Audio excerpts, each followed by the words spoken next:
Kemudian seterusnya ilmu yang kita tuntut, tuan-tuan, dia ada dua bentuk dia. Pertama sekali disebut sebagai ilmu-ilmu, dia panggil Ibnu Jauzi. Saya suka sebut pandangan Ibnu Jauzi. Dia kata ilmu kita perlu dalam hidup kita ini dua bentuk. Pertama dipanggil ilmu makanan, yang kedua dipanggil ilmu penawar. Ilmu makanan, ilmu semasa. Ilmu diperlukan dalam hidupan semasa ni. Semua ilmu diperlukan oleh semasa. Kurang-kurang ada di kalangan orang kita yang cebur bidang itu. Dalam teknologi ke, dalam antropologi ke, dalam sosiologi ke, dalam bidang sains ke dan sebagainya, kena ada orang kita terlibat. Dan yang kedua dipanggil ilmu penawar. Ilmu penawar itu ilmu agama.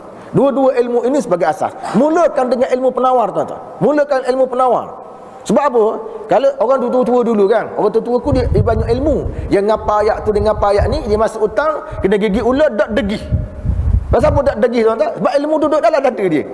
Jadi kita kena ada penawar dulu, lepas tu baru depan masyarakat ilmu semasa. Jadi bila kita dilanda berbagai ujian, cobaan masa kita bekerja, kita tak degih. Kita tidak jadi orang percaya amanah. Pasal ilmu agama duduk dalam. Ilmu agama itu macam kacamata.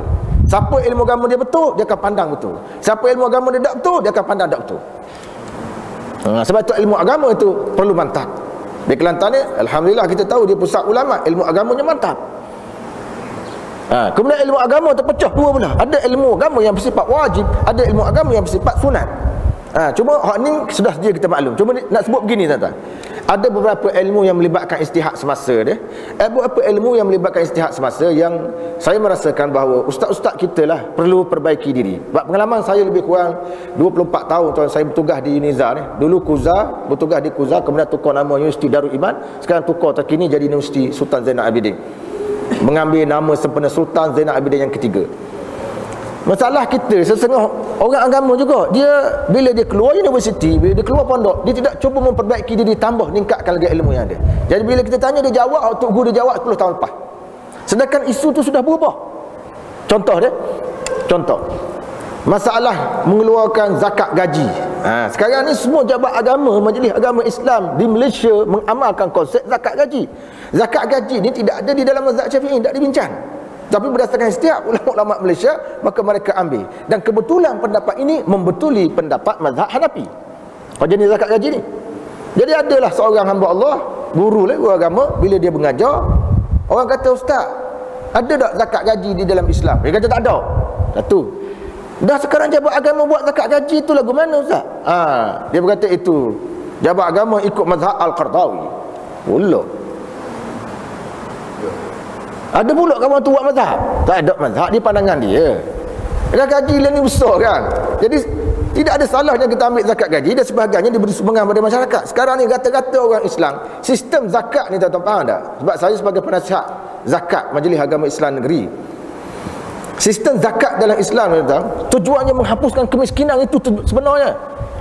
Hak mana hak cacat kekal kita beri bulanan. Itu sepatutnya hak cacat kekal. Hak mana hak boleh berdikari kita beri modal. Dengan modal itu dia tahun depan dia telah terkeluar daripada senarai kemiskinan tegar. Itu tujuannya. Tapi oleh kerana setengah orang kita tak faham konsep zakat, dia tak keluar zakat. Itu jadi masalahnya. Jadi kita nak bagi dana tu satu masalah. Tu saya kata tadi. Jadi kita nak tingkatkan ilmu kita, dia melibatkan isu semasa ni, tuan-tuan. Jawabnya memang perlu kita raknikanlah suasana semasa saya sebutkan tadi. Artinya kalau dikatakan sebagai zakat itu, zakat gaji itu diperlukan oleh umat Islam sekarang, perlulah, boleh, tak ada masalah. Ini suasana yang ada sekarang. Yang kedua, tuan-tuan, air pahit. Ini saya sebut contoh-contoh pengalaman yang pernah berlaku. Masalah air pahit. Kalau kita mengaji kitab fiqh dia kata air mutlak. Air mutlak ni disebut dalam kitab tu. Di antaranya air hujan, air sungai, air embung, air mata air dan sebagainya. Ada sebut air pahit. Ada tak sebut air pahit itu? Ada sebut. Ada sebut air toloh. Tak ada sebut.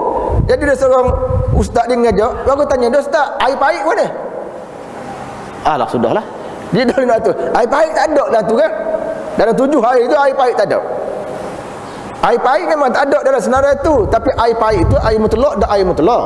Air yang telah dialirkan melalui daripada empangan ni masuk sini, maka kategorinya air mutlak juga. Cuma ulama tidak sebutlah dalam kitab tu bahawa air yang ke-8 ke apa ke air pahit. Kena dimasukkan kategori tu air sungai. Sebab dia empangan tu besar macam sungai. Jadi setengah orang masih takut-takut nak guna air pahit tu. Betul ke tak ni? Tambah pula ada klorin dalam. Jeng terus Saya ingat dulu tuan-tuan, mula-mula Tok Guru Haji Abdul Rahman ni, guru saya, dia orang Patani, mengajar di sana. Mula-mula kita bincang boleh atau tidak mengambil wuduk menggunakan air pahit, kerana air pahit itu ada klorin. Tu bahar. Tu 15 tahun lepas kita bincang, bukan sekarang. Masa tu jadi isu sebab ada orang tak boleh guna air pahit. Pasal apa tak boleh guna? Pasal klorin ada dalam. Kita kaji pula klorin tu, dia tu najis tak najis? Dia bukan najis. Macam pokok teratai. Pokok teratai duduk dalam kolam, bukan pokok teratai tu najis. Kecuali kalau air kolam tu jadi pekat sampai hijau, tak boleh beza antara air dengan pokok teratai, baru tak boleh guna. Dia menunjukkan bahawa masih boleh guna air walaupun dia ada klorin. Di Mekah, Madinah pun ada klorin. Ini dipanggil melibatkan itu semua. Macam inilah saya minta supaya guru-guru agama kita ni, pengalaman saya tuan-tuan, jadi masalah sikit. Apabila dia jawab 10 tahun lepas. Yang ketiga, misal kata isu merokok. Memang betul lah tuan-tuan. Kalau di merujuk pada kitab Matlabul Badarain, memang betul. Merokok adalah harus dalam kitab Matlabul Badarain. Dan ada, saya tak kata ke orang lain, kawan saya, dia guru agama juga. Orang tanya dia, tetap dia akan hukum rokok tu harus. Paling tinggi dia kata makruh. Rujukan dia Matlabul Badarain. Rujukan dia. Bukan kitab tu salah. Bukan Syekh Daud Patani tu salah. Siapa yang salah? Kita. Sebab itu telah diistihadkan oleh beliau. Dan kita tak faham, kita tak buat kajian apa itu makna rokok zaman Syekh Daud. Zaman Syekh Daud, rokok tu rokok daun tanpa tembakau, bau busuk. Maka bau busuk itu sahaja dihukumkan sebagai makruh oleh ulama pada zaman itu. Tapi zaman kita hari ini, rokok tidak dinilai dari segi bau busuk, dari segi mudarat dia. Sebab tu kalau tuan-tuan pergi kedai rokok, kan dia ada kotak rokok tu, kan dia ada lambang tekok, kena kanser, lambang budak cacat. Tiba-tiba orang tu beli juga. Betapa teruknya orang beli rokok tu. Dia beli kotak rokok tu ada cacat, cabut mata, cabut macam-macam mesin. Beli juga. Maknanya keras hati sungguh. Memang keras hati. Orang merokok ni memang tak boleh nak kata lembut hati, keras hati sungguh. Biasa kita kalau tuan-tuan lomba mutu, lomba degan nampak kawan kita aksiden tu otak, mati keras kawan tu. Kurang-kurang kita isah agak 2 minggu. Tak berlomba lah. Begitu juga orang nak beli rokok tu, patut nak beli rokok, dia tengok dah pada kotak rokok tu cacat gini, insaf dirilah. Beli macam buta mata hati dia bagi. Tak nampak. Tokoh depan mata, telek gok mata tengok.